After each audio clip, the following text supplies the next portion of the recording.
3, 1, pode começar. Bom, boa tarde a todos, sejam bem-vindos a a continuação deste congresso, 8º Congresso da Associação Portuguesa do Desenvolvimento Hospitalar.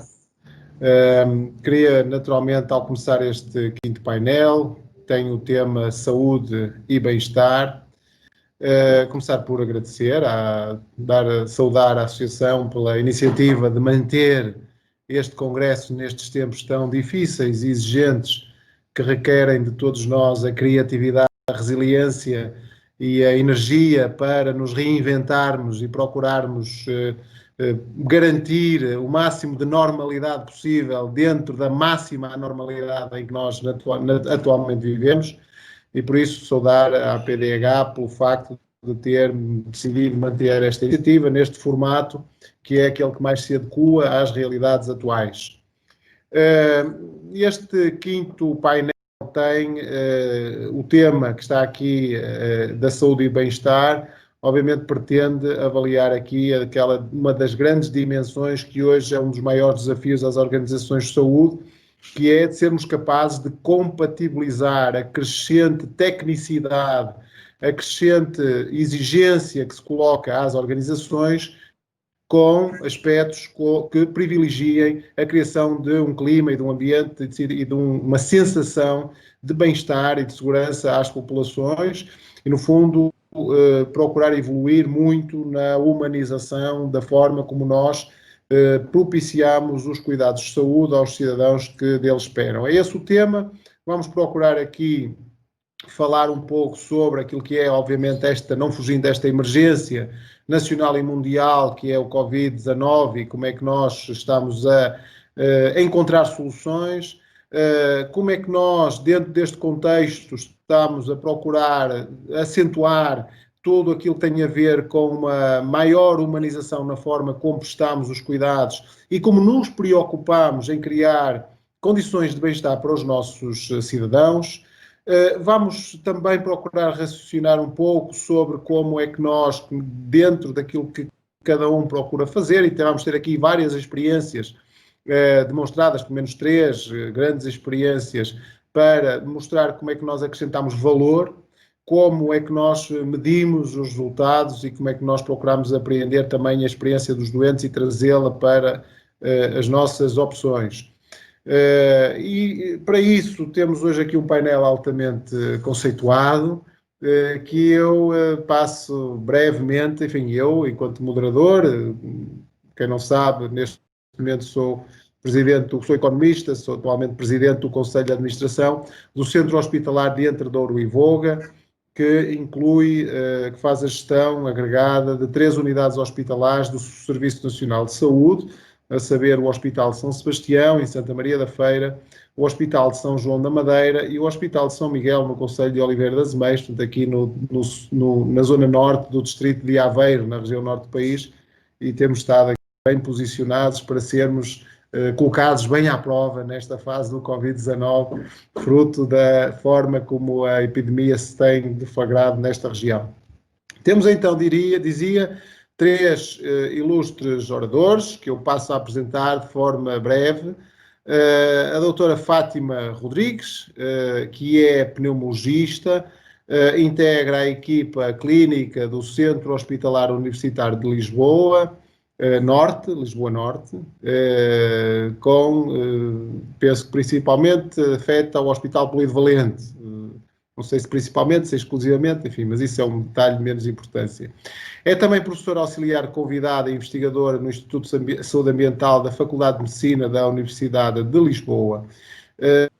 Investiga com foco na área da reabilitação respiratória e também com grande preocupação na questões que têm a ver com a telemonitorização de doentes com patologia respiratória crónica e na telereabilitação respiratória domiciliária. É também consultora da Direção-Geral de Saúde na área da reabilitação respiratória. Irá falar-nos hoje, ou apresentar-nos aqui, o seu trabalho e a sua experiência na área da telereabilitação respiratória, uma intervenção que eu aguardo com grande expectativa até porque me parece ser uma área de grande importância e de grande aposta num momento pandémico que nós vivemos, onde a utilização deste tipo de ferramentas pode potenciar muito a forma como nós tratamos os nossos doentes e como conseguimos adesões a estas estratégias terapêuticas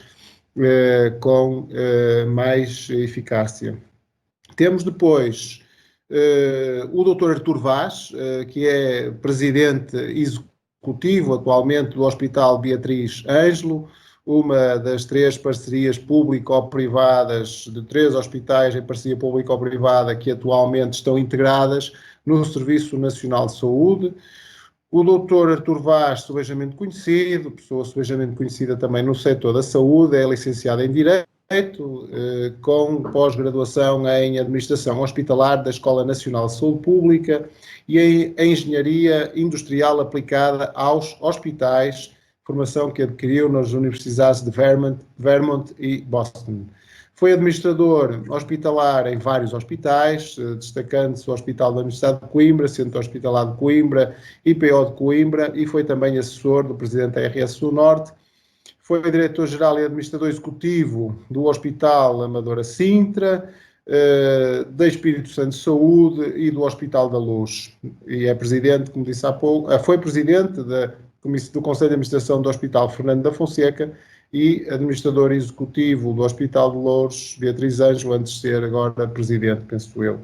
É sócio fundador e presidente da Assembleia Geral da Associação Promotora deste Congresso, que é a APDH, e por isso também joga em casa, diria que joga em casa. O doutor Delfim Rodrigues, também uma personalidade subejamente conhecido na saúde em Portugal.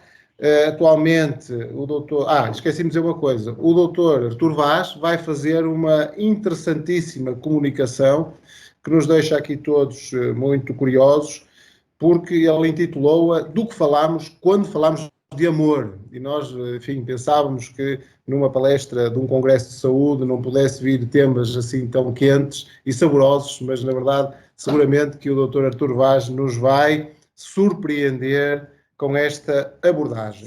Depois, então, finalmente, o Dr. Delfim Rodrigues, que é coordenador do Programa Nacional para a Implementação da Hospitalização Domiciliária, há quem lhe chame o senhor hospitalização domiciliária neste país, neste momento. Tem feito um trabalho muito importante na difusão desta forma de prestação de cuidados. É licenciado em Direito, também pós-graduado em Administração Hospitalar. Foi advogado, posteriormente administrador hospitalar nos Hospitais Civis de Lisboa, no Centro de Neurocirurgia de Lisboa, no Hospital de Guimarães, tendo sido distinguido pelo Ministro da Saúde pelo trabalho que foi desenvolvido. Foi também designado representante da Europa do Sul no programa Hubert Humphrey, do Fulbright, tendo sido galardoado no fim do programa pelo Presidente dos Estados Unidos da América, Ronald Reagan, no tempo em que a América tinha presidentes que se possam chamar à colação. Enfim, são tempos passados, mas na verdade é sempre bom saber que há quem tenha estado nessa altura a representar Portugal ao mais alto nível. Bom, e então, feita a apresentação deste painel muito rico, como pudemos ver, eu iria passar então a palavra, por uma questão de simpatia, diplomacia e por uma questão de cavalheirismo, à doutora Fátima Rodrigues, a única senhora dos 3 palestrantes, e portanto tem por isso naturalmente o nosso privilégio. Para começar.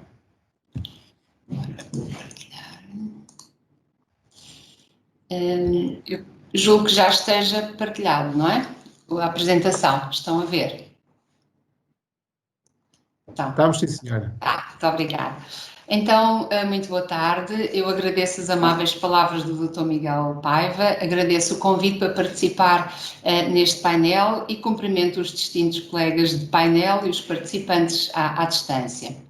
O tema que irei abordar é exatamente a telereabilitação respiratória, a que eu dei o subtítulo Um Sonho ou Realidade. Não tem conflitos de interesse relacionados com esta apresentação e a agenda que irei falar, portanto, começo pelo alvo da nossa intervenção, que são os nossos doentes com doença respiratória crónica, abordarei um pouco a reabilitação respiratória para entrar depois na telereabilitação respiratória, a importância da telemonitorização nos doentes que fazem oxigenoterapia e a sua atividade física, e depois como é que a telereabilitação pode ser uma ferramenta facilitadora da integração entre os cuidados de saúde primários e hospitalares, e depois uma palavra final também para a telereabilitação respiratória em contexto da pandemia Covid-19. E começa então com o principal alvo do nosso empenho, da nossa intervenção, que é o doente com patologia respiratória crónica. Temos aqui o doente com sintomas de dispneia, dificuldade respiratória, incapacidade para tolerar o exercício, uma fraqueza, uma debilidade progressiva, com exacerbações, agudizações da doença, o doente vai perdendo cada vez mais a qualidade de vida, e isto vai ter repercussões a nível do elevado consumo de recursos de saúde, sendo até à data constitui a quarta principal causa de morte a nível mundial. Então, todas estas características que acabei de dizer, a debilidade, a dispneia, os sintomas, a perda de qualidade de vida, no fundo colocam estes doentes como óbvios candidatos à reabilitação respiratória. E a reabilitação respiratória não é mais do que uma intervenção multidisciplinar, funciona ou idealmente deve funcionar de forma interdisciplinar. Ela é baseada numa avaliação mais completa possível do doente, incluindo a gravidade da doença, a complexidade e também as doenças associadas, e é desenhada para melhorarmos a condição física e psicológica destes nossos doentes portadores de doença respiratória crónica. Os programas de reabilitação incluem vários módulos, sendo que o treino de exercício e a educação para a autogestão são nucleares. Aqui a educação para a autogestão é no sentido, ou com o objetivo de promover a longo prazo a adesão dos utentes a comportamentos que beneficiam a saúde. A tipologia destes programas, desde logo no hospital, a grande maioria dos programas são realizados a nível do ambulatório, mas temos também intervenção no internamento. Depois, nos cuidados de saúde primários, idealmente, estes programas já existem e devem estar ligados ou integrados com os hospitais da sua área de referência. Na comunidade existem centros de reabilitação especializados. E, por fim, a telereabilitação. Temos aqui a tipologia mais habitual que nós podemos apreciar.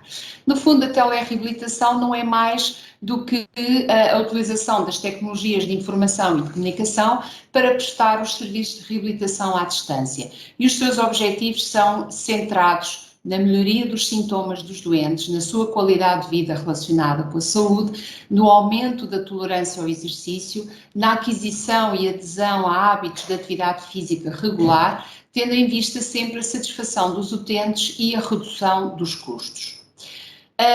A reabilitação respiratória é atualmente a estratégia terapêutica mais efetiva na melhoria destes parâmetros que acabei de falar, dos sintomas, dificuldade respiratória, tolerância ao esforço e a qualidade de vida relacionada com a saúde.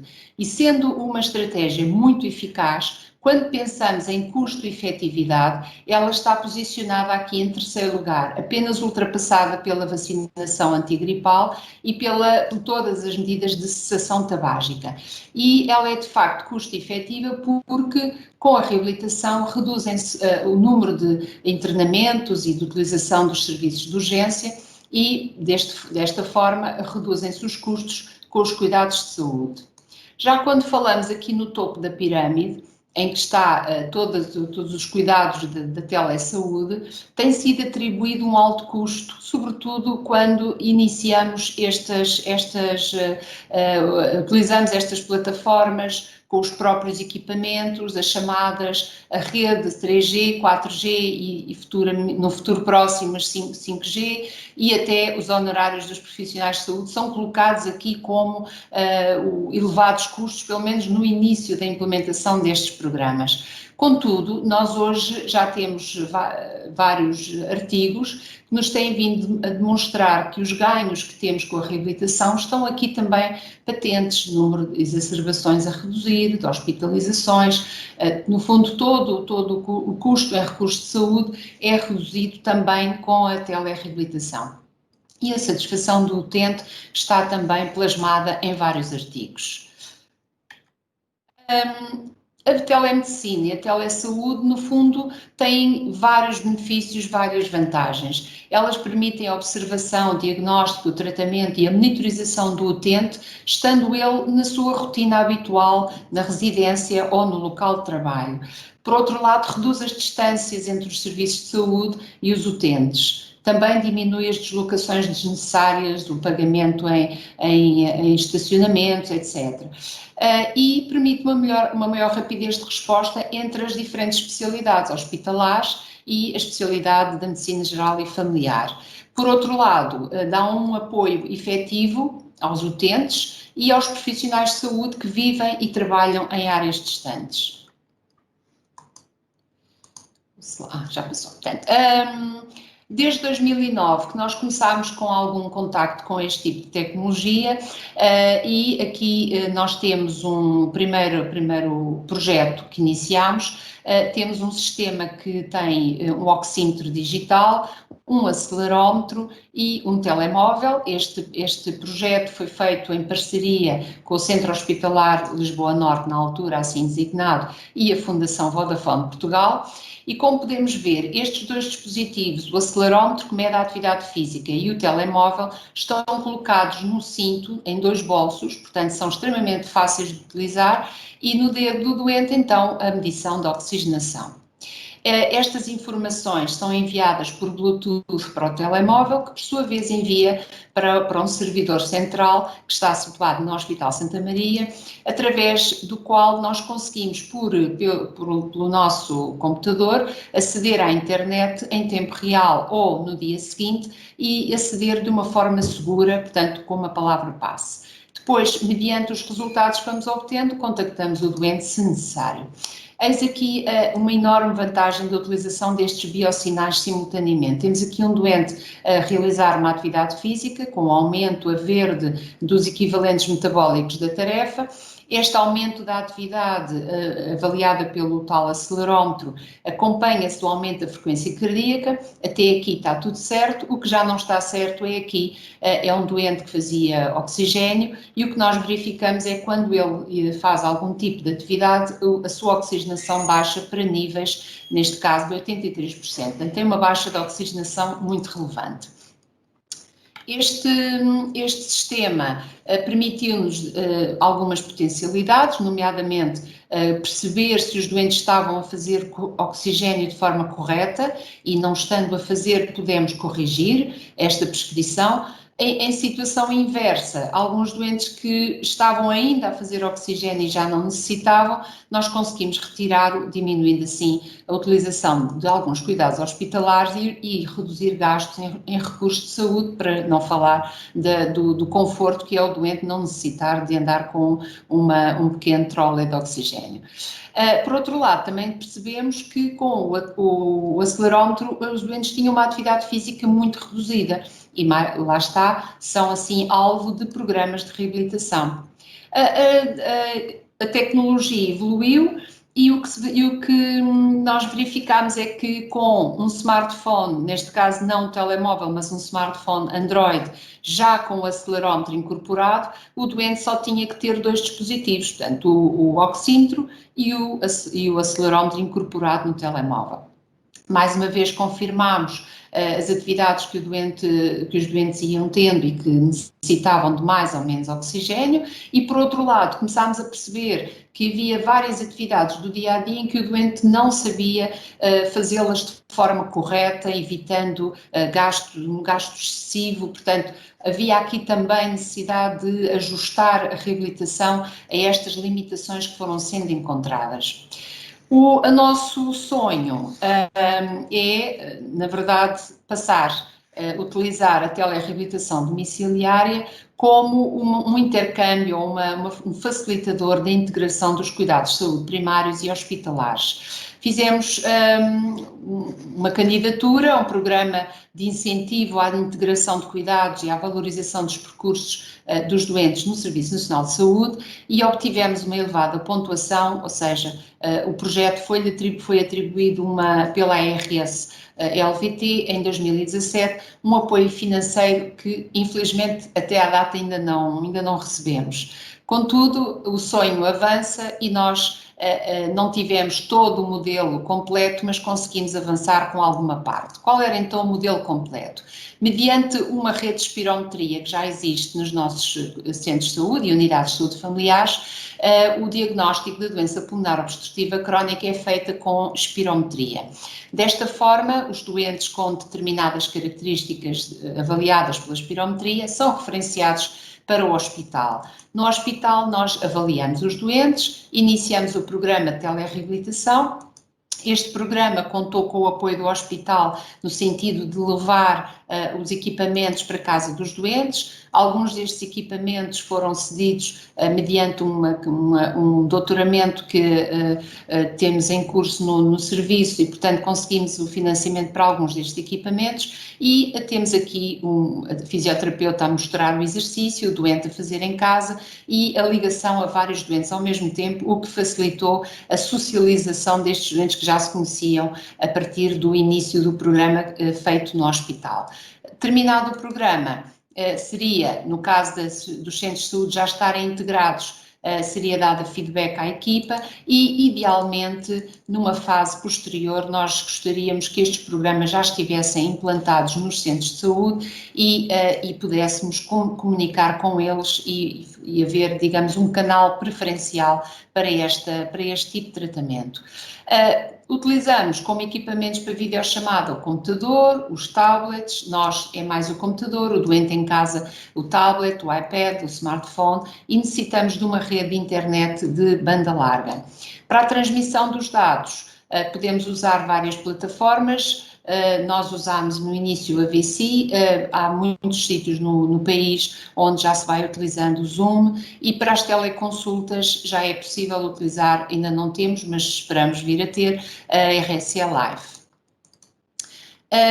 Os doentes podem também ter acesso, isto agora já retirado de alguns artigos da literatura, acesso a softwares interativos através da televisão. Os monitores já falei, portanto os acelerómetros, os oxímetros, até o esfigmomanómetro pode ser colocado na casa do doente, assim como os equipamentos para o exercício, desde os mais complexos, como o tapete rolante, a bicicleta, até os mais simples, como as pedaleiras ou os ergómetros de braços, e os pesos livres e as bandas elásticas. E também ensinar o doente a utilizar o peso do próprio corpo para fazer a reabilitação no seu domicílio. Um aspecto importantíssimo é a educação para a autogestão da doença e este programa Viver Bem com a DPOC, é um programa originário do Canadá, que tem como línguas mãe o inglês e o francês, mas nós felizmente já dispomos de 9 módulos deste programa em língua portuguesa. Esta plataforma pode ser acedida gratuitamente pelos profissionais de saúde e pelos doentes. E temos aqui módulos muito interessantes, portanto, o plano de ação, saber respirar, saber ter uma alimentação saudável, saber gerir a sua oxigenoterapia, etc. Neste âmbito da educação é extremamente importante a atividade física. Nós hoje sabemos que o sedentarismo ou a inatividade são causa de muitas doenças e têm um impacto muito grande até a nível da mortalidade. Aqui estes autores falam em 9%, a Organização Mundial de Saúde já aponta como 10% o impacto que o sedentarismo tem na mortalidade prematura. Até lhe designam como esta pandemia do sedentarismo como o novo tabaco, portanto, tal é o impacto negativo que tem. E nesse sentido, sendo doutor, a atividade...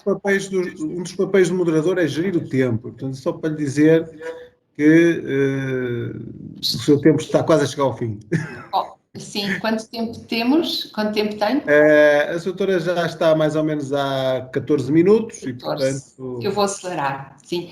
Portanto, a importância da atividade física regular é extremamente importante a partir da reabilitação. Existem estes dispositivos também de autoincentivo, que estão aplicações dentro do telemóvel, com a Covid nós vimos uma revolução enorme nos cuidados de saúde e as enfermarias atualmente e serviços de urgência estão localizados onde eram unidades de reabilitação, e isso aconteceu naturalmente. A reabilitação respiratória, no nosso caso, também não foi exceção, e o que nós verificámos é que as sessões presenciais que deixaram de existir pelos riscos de transmissão foram gradualmente substituídas pela telereabilitação, sendo que atualmente, com todos os cuidados, já temos quase equiparado o número de sessões presenciais e o número de sessões de telereabilitação.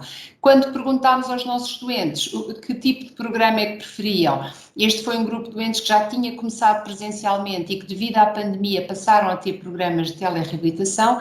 Perguntámos o que é que preferiam se no futuro não existisse a pandemia. Metade preferia, novamente, os programas presenciais, mas quase metade prefere os programas mistos, portanto, presencialmente e também à distância. E estou a terminar, portanto, dizendo que a telereabilitação fornece benefícios clínicos que são equivalentes aos programas presenciais, melhora o acesso a esta terapêutica, à reabilitação, reduz a distância entre o doente e a equipa de reabilitação, sobretudo agora em tempo de pandemia, e que esta implementação das técnicas de tecnologia de comunicação cria valor em saúde e melhora a prestação de cuidados domiciliários e na comunidade aos utentes e às suas famílias. E aqui tenho a imagem que para mim é mais importante, que são doentes com doença ligeira a moderada poderem fazer o seu jogging, e um doente com uma doença bastante avançada, já a precisar de oxigênio, fazer o seu turismo com a esposa, portanto, de uma forma com qualidade de vida. Obrigada pela vossa atenção. Muito bem, muito obrigado, doutora, pela sua interessante apresentação. Eu retenho esta nota final muito encorajadora, que é o facto de, e nós temos sempre de tentar tirar coisas boas das coisas más que nos acontecem, de que a emergência desta pandemia e as condições difíceis em que hoje todos vivemos, muitas vezes confinados, e fizeram com que os doentes aceitem bem coisas que se calhar nunca tinham pensado que iriam aceitar, como por exemplo ser tratados à distância, e encarar isso como uma forma até desejável, não só como uma solução de recurso, mas como até uma alternativa desejável. E seguramente esse dado que nos deixou de que porventura a melhor solução são as técnicas ou as estratégias híbridas que combinam aquilo que presencialmente deve ser feito do ponto de vista presencial com a tratamento à distância, com aquilo que pode ser à distância, é realmente uma nota muito positiva que eu retenho aqui como nota final da sua intervenção. Passo de imediato para o Dr. Artur Vaz, que, como dizia então há pouco, nos vai surpreender a todos e explicar-nos, que nós não sabemos, do que é que falamos quando estamos a falar de amor. Diga-nos lá então, Dr. do que é que nós falamos quando estamos a falar de amor? Muito bem, boa tarde a todos. Eu não vos vou falar de amor, porque quando a gente não fala de amor, também é de amor que falamos. Eu não sei como é que é de sinalizar a passagem dos slides. Deixem pôr a apresentação no ar. Muito bem. O próximo.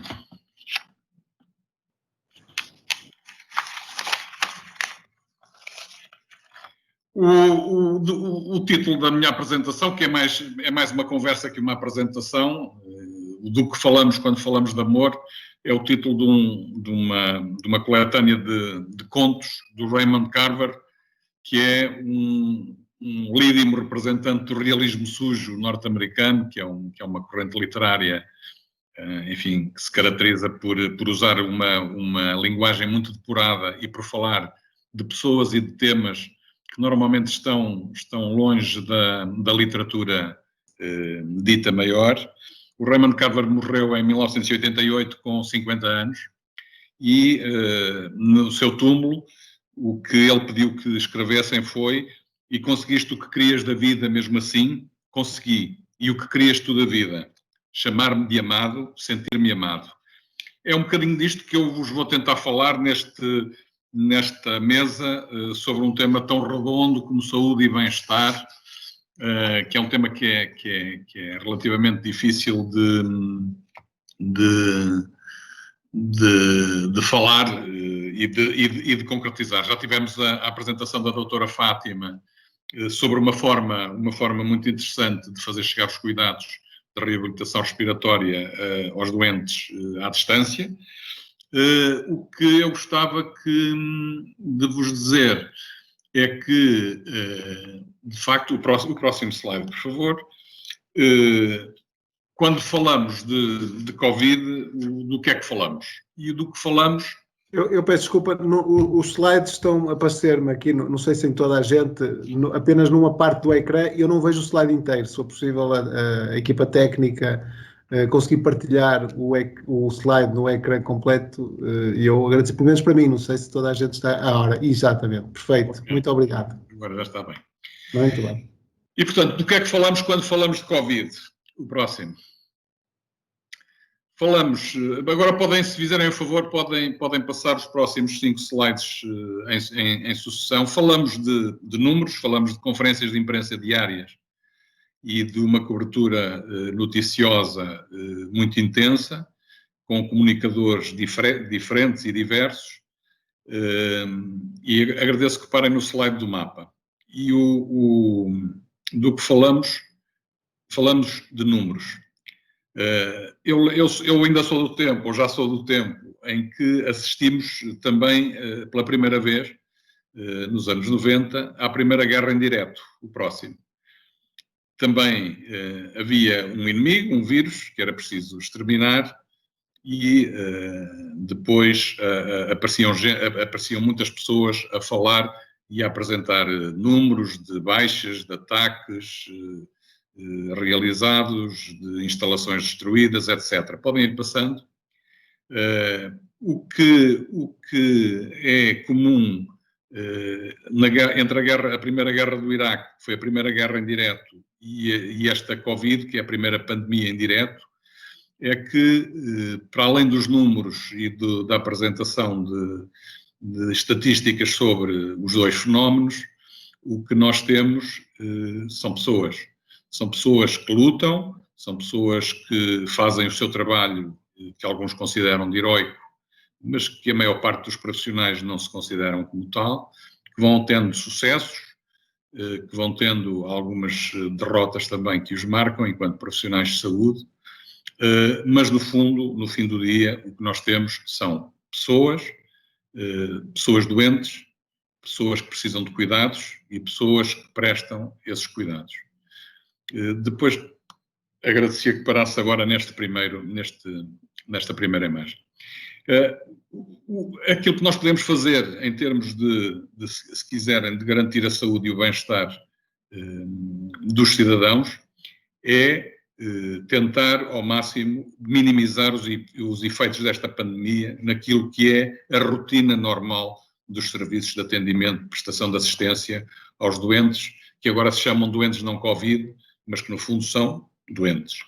O que temos neste quadro é a comparação da evolução em 3 meses, janeiro de 2020, abril de 2020 e julho de 2020, do número de consultas, em que houve uma redução de 20% entre os valores verificados em janeiro na normalidade e os realizados em julho. E o que temos, de facto, é que em abril foi uma quebra brutal de 54%. Hoje os hospitais ainda se deparam com uma diminuição das referenciações por CTH, portanto, dos cuidados primários para consulta externa. E este é um tema com um peso muito grande sobre a saúde das populações, porque há situações que não estão a ser diagnosticadas, não estão a ser acompanhadas e não estão a ser tratadas, e isso pode ter um impacto brutal sobre a vida e a qualidade de vida dos cidadãos. As cirurgias, como veem, também teve uma diminuição brutal de 63% entre janeiro e abril, e enfim, agora em julho já começou a recuperar, mas a partir de setembro também, como sabem muito bem, a atividade programada também começou a ser de novo prejudicada de forma substancial. Os doentes saídos, as urgências, e as urgências é talvez o serviço em que a diminuição de procura se mantém mais estável, de tal forma que nós tivemos uma diminuição de 56% entre janeiro e abril, e entre janeiro e julho essa diminuição ainda se cifrava em 47% e neste momento está um pouco melhor em termos de acesso e em termos de quantidade de doentes que nos procuram na urgência, mas não de maneira nenhuma recuperou os valores anteriores à primeira fase da pandemia. E também naquilo que são os partos, que independentemente de ser uma atividade que não se pode adiar, também foi prejudicado o acesso, designadamente por via das limitações de acompanhamento das parturientes.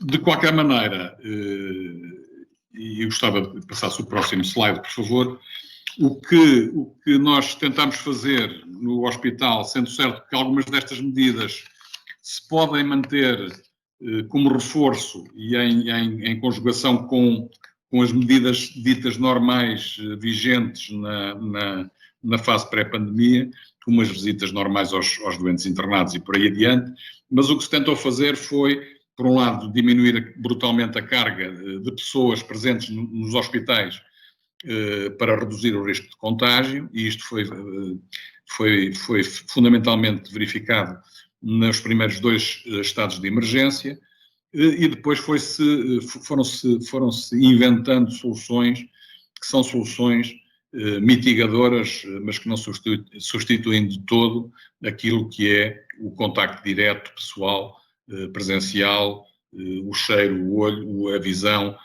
o toque dos nossos doentes, das suas famílias, porque de facto há uma carga brutal de solidão, isolamento e confinamento nos doentes por causa da Covid. O uso de máscara é uma contingência que tem um peso muito, muito grande na qualidade de vida das pessoas, designadamente pessoas doentes. O confinamento no quarto, a não deambulação, digamos assim, por espaços mais públicos do hospital para doentes internados também tem um peso muito grande na recuperação dos doentes. A própria apresentação dos profissionais com equipamentos de proteção individual também não corresponde de todo àquilo que é uma visão relativamente agradável de outra pessoa que nos está a tratar. E, portanto, o medo, a ignorância, as questões relacionadas com a transferência para outros hospitais, muitas vezes temos situações em que um doente entra no hospital e a família não o torna a ver, a não ser ou melhor, não o torna a ver, ponto, mesmo quando o doente acaba por falecer. As regras de segurança impõem, de facto, um grande distanciamento relativamente a isso e, naturalmente, que isso tem um peso emocional absolutamente brutal.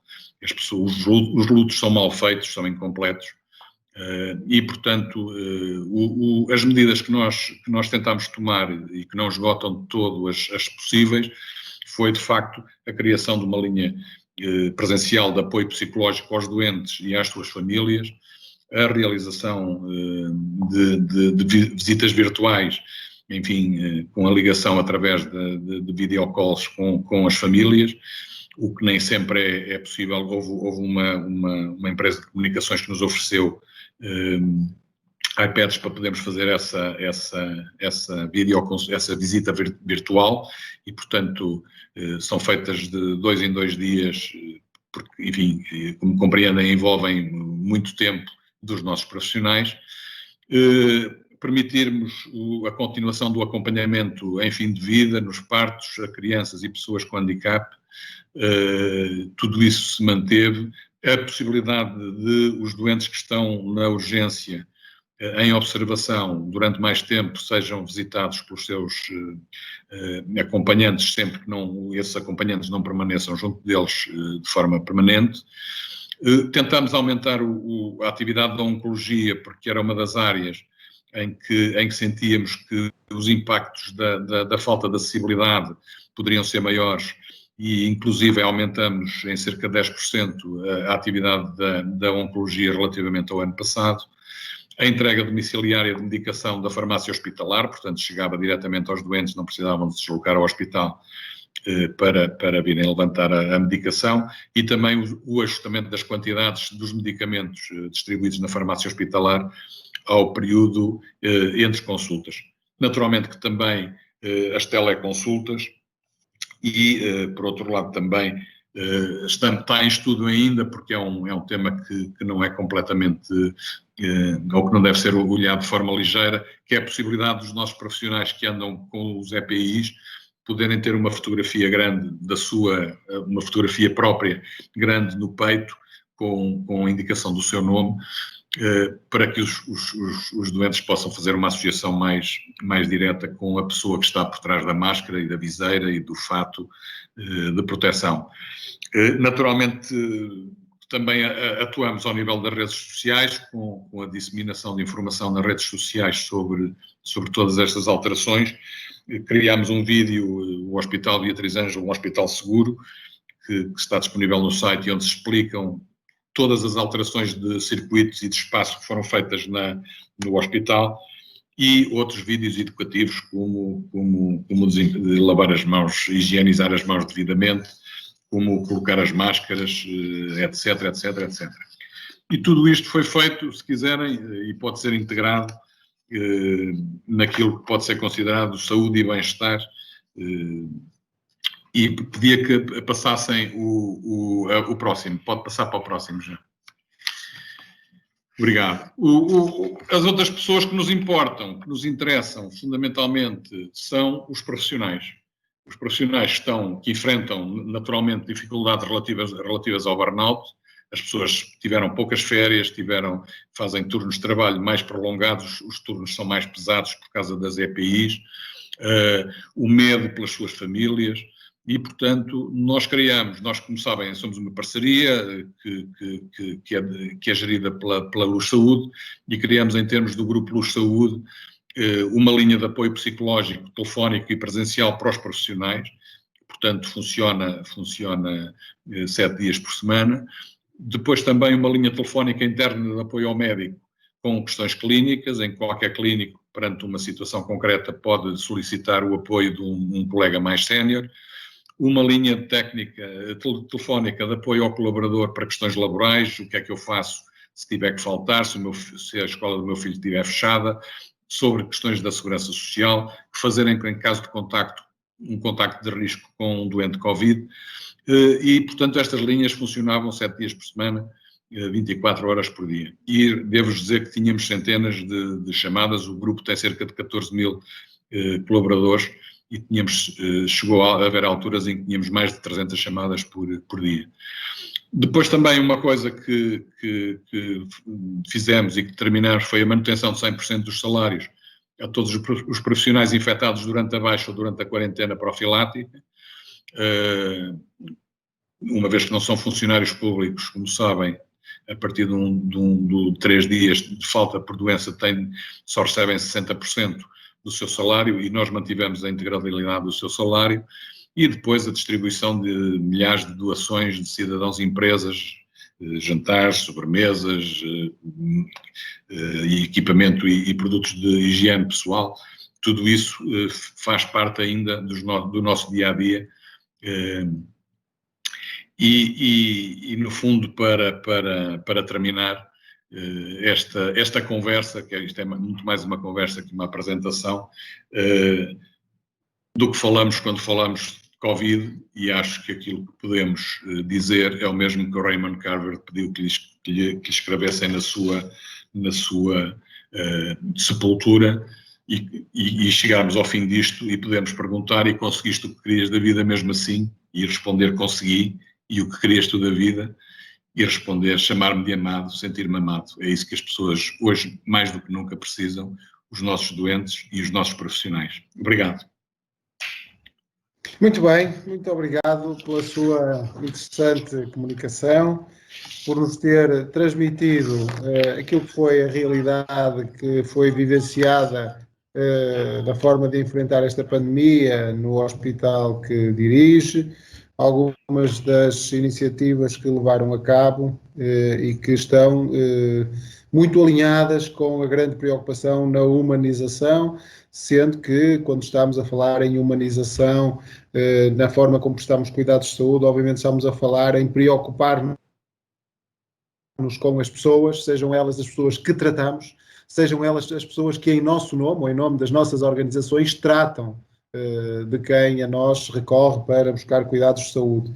E, portanto, foi muito interessante verificar a forma como o fizeram no vosso hospital. Eu passava então agora, por uma questão de tempo, nós estamos realmente aqui a correr contra o tempo, já só temos um quarto de hora para estar aqui neste painel e por isso mesmo eu passava já para o Dr. Delfim Rodrigues, que vai falar-nos sobre hospitalização domiciliária, pesadelo ou sonho. Doutor, faça-nos então sonhar, se faz favor, que pesadelos já estamos cheios. Muito obrigado, Miguel. Prazer estar aqui contigo.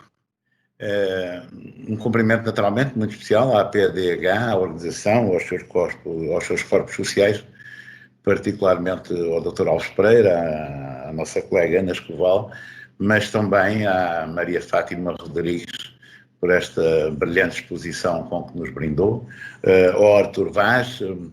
Bom, eu também de algum modo vou falar de amor. Quando o Artur propôs que fôssemos falar de amor, eu até pensei que ele fosse entoar a canção Fala-me de Amor dos Santos e Pecadores, que também é uma canção que nos fala de amor. Acabei por ter um fraco por ti, que foi, como veio, não percebi, mas fundamentalmente a canção dos Santos e Pecadores procura nos transportar para além do nosso horizonte, e foi isso que tu aqui fizeste, meu caro Artur Vaz, transportar-nos para além do nosso horizonte, particularmente em relação aos nossos estudantes. Muito obrigado à Maria de Fátima, de novo, e ao Artur Vaz e à organização.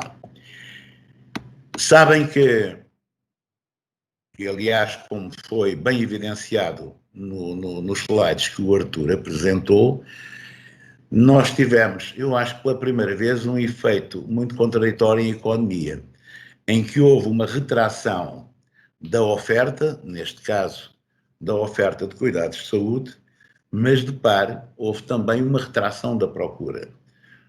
É da economia, é das regras básicas que normalmente estes dois movimentos funcionam em sentido contrário. E digo isto para quê? Para salientar o seguinte.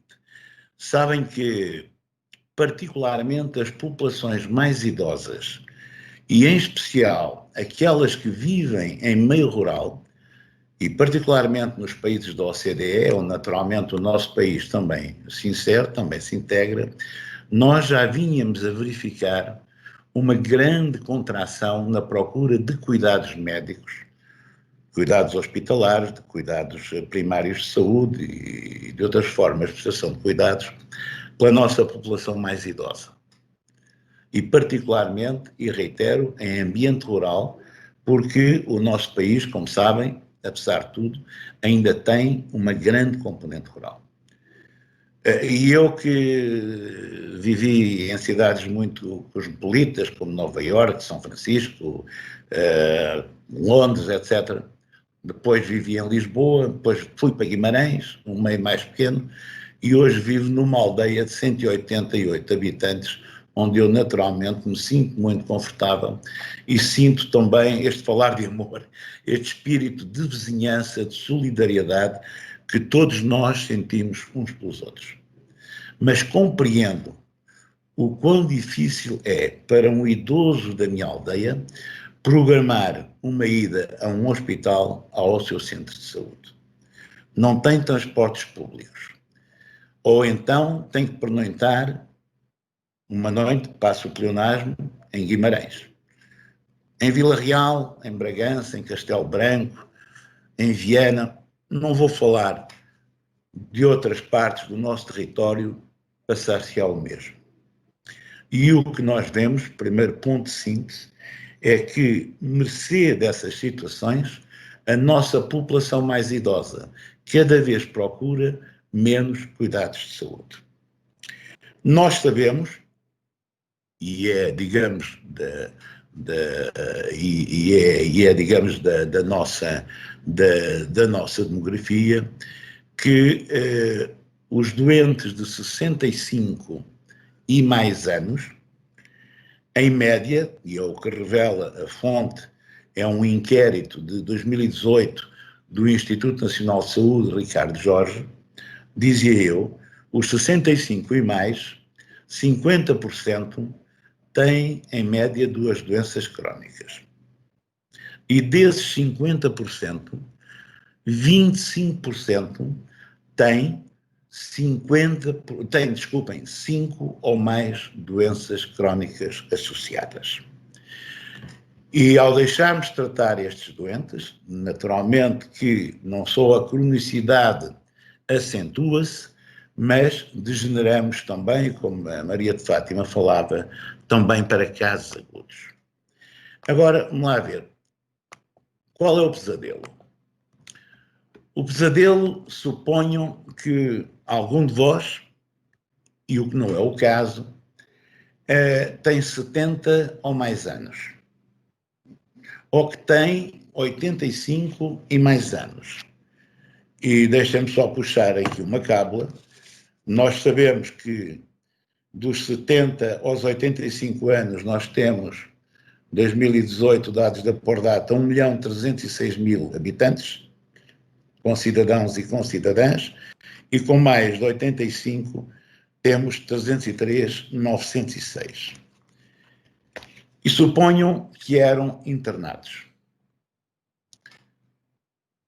A maior parte, 1 em cada 3, com mais de 70 anos até aos 75, 1 em cada 3 sairia do hospital com o seu estatuto de saúde consideravelmente agravado em relação ao momento da admissão.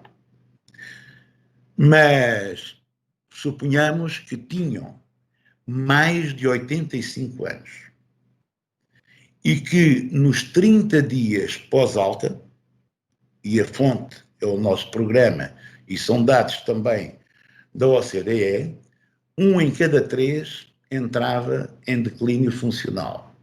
1 em cada 5 morria.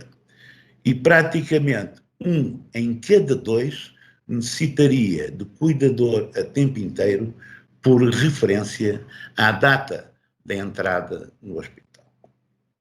Este é o pesadelo. Qual é o sonho? O sonho é que nós hoje já temos 29 hospitais com o programa de hospitalização domiciliária a correr, digamos, em alguns casos mais em velocidade de cruzeiro, noutros casos ainda em termos de descolagem da pista. Mas estas nossas equipas realizam uma trilogia em saúde e em ambiente, em casa do doente, em 3 variáveis, mas que são integradas, em relação à educação e prevenção, em relação ao diagnóstico e ao tratamento e em relação à reabilitação. E o que é que nós verificamos? E são os dados que agora monitorizamos mensalmente. 24% de redução da taxa de mortalidade por comparação com as mesmas situações clínicas quando internadas em ambiente hospitalar. Cerca de 30% de redução das taxas de reinternamento. 95% a 100% de grau de satisfação dos doentes e das famílias e, naturalmente, ausência de infecção hospitalar. Sabem que, entre nós, atualmente não, são dados de 2018, não conheço dados mais recentes, em termos médios, morrem-nos 12 doentes por dia em ambiente hospitalar por efeitos adversos, nomeadamente de infecções nosocomiais, o que naturalmente não se passa em casa dos doentes. Deixem-me que adiante aqui outra situação, e já a terminar, porque quem fala em último lugar, para além de gerir o seu tempo, tem que gerir o tempo mais excessivo que os outros colegas usaram. Não é nenhuma crítica, é apenas uma observação, naturalmente. Um efeito, e em termos de humanização, mas em termos, como agora se diz, de empoderamento dos doentes, é que sabem que os hospitais foram estas instituições que particularmente as maiores na sequência do pós-revolução industrial, que nós inventámos. Por conseguinte, não são uma invenção de Deus, não nos podemos queixar de Deus, mas como uma forma de concentrar meios, recursos para tratar doentes, mas que acabam, de algum modo, por ser terra de ninguém. E as terras de ninguém, como soe dizer-se, têm horror ao vazio, ao vácuo. E nós, profissionais, temos alguma tendência a nos apropriarmos desse território, de exercermos soberania sobre esse território. Um exemplo mais evidente é que entramos numa enfermaria, entramos num quarto dos doentes e nem sequer batemos à porta, não pedimos licença, não é? Bom, quando vamos à casa do doente, há aqui um efeito que eu, aliás, até acho interessante, até em termos constitucionais, não é? Aquilo que se chama de devolução de soberania. Nós devolvemos a soberania ao doente e à família pelo simples facto de estar em sua casa. O doente, fazemos o empowerment, de facto, do doente e das famílias. E isto acaba por ser fundamental em relação ao envolvimento do doente e das famílias no tratamento e também à própria gratificação e à satisfação, como referi anteriormente, das próprias equipas. Mesmo finalizar, e depois naturalmente disponível para todas as questões que entenderem a suscitar, só para vos dizer que, por exemplo, em janeiro deste ano, nós tratámos 395 doentes em ambiente de observação domiciliária. Envolvido o mês de outubro, 10 meses depois, tratámos 3.918, sensivelmente 4.000 doentes, o que, se fizéssemos corresponder a um hospital físico, traduzir-se-ia num hospital físico de 200 camas, com o respectivo investimento e, naturalmente, também, e não menos importante, com o respectivo orçamento de funcionamento. Por conseguinte, em síntese, de par com o aumento de segurança e qualidade, os hospitais também têm registado eficiências médias na gestão no programa de cerca de 45%. O que, em relação ao volume de doentes tratados, poderá significar uma eficiência global no médio e no longo prazo entre 500 milhões e 700 milhões de euros, o que, obviamente, tornarão o Serviço Nacional de Saúde mais robusto, com maior capacidade de investimento, mais confortável e com maior utilidade técnica e social. E é, digamos, com esta última situação que eu vos deixo, poderei falar depois, se assim o entenderem, a forma como as nossas equipas de hospitalização domiciliária, em concerto com a medicina geral e familiar, e igualmente em concerto com a saúde pública e cuidados continuados, têm abordado os doentes Covid. Sabemos que só cerca de tendencialmente até 1,8% dos doentes ativos que estão internados em ambiente hospitalar, seja em enfermaria geral, seja em cuidados intensivos. Todos os outros têm estado a ser seguidos no seu domicílio, com o concerto integrado destas três vertentes que eu referi. Muito obrigado pela vossa atenção e à vossa disposição, naturalmente. Bom, muito obrigado também ao Delfim Rodrigues pela sua intervenção e que veio realmente mostrar-nos então onde é que estava o pesadelo. E o pesadelo está efetivamente na dificuldade de acesso e nos problemas associados ao internamento hospitalar, e o sonho está no outro lado dessa, ou melhor, numa das alternativas de solução para contornar esse problema, que é a hospitalização domiciliária, que permite atenuar e mitigar muitos desses problemas, com os resultados que o Delfim aqui também nos expressou, com a redução da mortalidade, de taxas de reinternamento e com um enorme grau de satisfação dos doentes que têm sido objeto e têm sido tratados desta forma. Eu acho que a organização está a ser muito rigorosa com os tempos e, portanto, se calhar não nos vai dar aqui grande tempo para fazermos aqui grande interação de questões. Eu gostava, contudo, de fazer aqui uma nota final, se quiserem, para rematar um pouco tudo isto, dizendo que tivemos, da parte da doutora Fátima Rodrigues, a apresentação de uma estratégia de tratamento dos doentes de tele-reabilitação, utilizando efetivamente todas estas novas ferramentas da telemedicina, permitindo aproximar, envolver de forma diferente os doentes em algo que é absolutamente fundamental no tratamento da doença respiratória.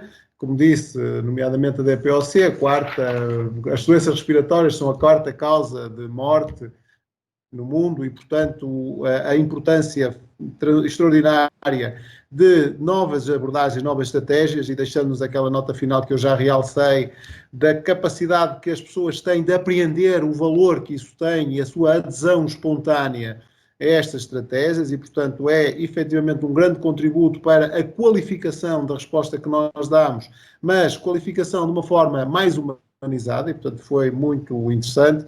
O Dr. Artur Vaz trouxe-nos aqui também a experiência do grupo Luz Saúde na gestão do Hospital Beatriz Ângelo, com um conjunto de iniciativas que procuraram mitigar os grandes problemas que a pandemia nos trouxe, nomeadamente a carga para os doentes, a solidão, o isolamento, o confinamento, tudo aquilo que passa pela utilização de EPIs que são desfiguradores das pessoas, e que estratégias o grupo adotou relativamente, quer para mitigar esses problemas, quer da parte do doente, vistos da ótica do doente, quer essa grande preocupação também com os profissionais, e eu costumo sempre dizer que nós na saúde, enquanto que os industriais de sapatos, eu vivo aqui numa zona de sapatos, entregam o seu produto dentro de uma caixinha, e quem recebe a caixinha em casa a ver se o sapato é bonito ou é feio, nós entregamos o nosso produto numa interação humana, e não há interação humana positiva em que um dos dois lados não esteja bem, e portanto nós temos de cuidar dos doentes, mas temos de cuidar também quem está do lado de cá, porque se não cuidarmos a interação nunca é positiva, e portanto tivemos da parte do Grupo Luz Saúde essa estratégia. O Dr. Delfim finalizou também com aquilo que é o trabalho que está a ser feito no âmbito da hospitalização domiciliária, uma ruptura que nós conseguimos aqui fazer na forma clássica de prestação de cuidados que estamos a conseguir fazer nos últimos anos no Serviço Nacional de Saúde, com resultados que ele aqui demonstrou que são muito positivos. Eu gostava de terminar com esta nota. Nós, com o Covid, estamos perante uma coisa única, que é o seguinte: nós já enfrentámos muitos perigos, guerras, falou aqui o Dr. Artur Vaz, enfrentámos muitos medos, mas neste momento enfrentamos uma crise sanitária que nos coloca a medo a todos. E mais do que, e é incrível isto relativamente a outras situações, é que neste momento isto é absolutamente democrático, porque toda a gente está sob o mesmo problema, esteja no hemisfério rico norte, seja no hemisfério rico, no hemisfério pobre do sul, seja nos países mais avançados, seja nos países menos avançados. Isto é muito democrático, estamos todos no mesmo barco. E mais do que isso, neste momento, a sociedade está toda muito expectante da capacidade de que a saúde pode ter para resolver, porque a saúde é quem nos pode resolver isto. E isto é uma pressão extraordinária para nós, atores do setor da saúde, mas é também uma oportunidade. É a oportunidade de nós mostrarmos a nossa capacidade de inovação, a nossa capacidade de nos reinventarmos, a nossa capacidade de mudança, a nossa capacidade de irmos de encontro às pessoas. Se nós fizermos isso, nunca mais a sociedade verá a saúde como via até agora, e é uma enorme oportunidade que nós temos de valorizar e dar crescente importância ao papel da saúde nas sociedades. Nós temos a felicidade de estar num país que valoriza o Serviço Nacional de Saúde como uma das suas maiores conquistas enquanto sociedade, e isso é um bem que nós temos que preservar, está nas nossas mãos fazê-lo, e julgo que esta é uma grande oportunidade de pôr em evidência a importância dessa grande conquista que nós temos em Portugal. Os vossos exemplos foram importantíssimos, deram à evidência a noção de que assim é, e eu penso que este é um painel que poderemos finalizá-lo se não se importarem desta forma, deixando esta nota positiva. Estamos num momento duro, está um momento difícil, mas como vimos, o Serviço Nacional de Saúde está cá para dar respostas que possam ir de encontro àquilo que são as necessidades da população e corresponder não só em termos de eficácia, não termos de eficiência, mas essencialmente com humanidade. Muito obrigado a todos, pela vossa disponibilidade. Espero que tenham apreciado este painel. Obrigada. Obrigado. Obrigada. Obrigado, boa tarde. Obrigado, resto boa tarde. Obrigado. Com licença.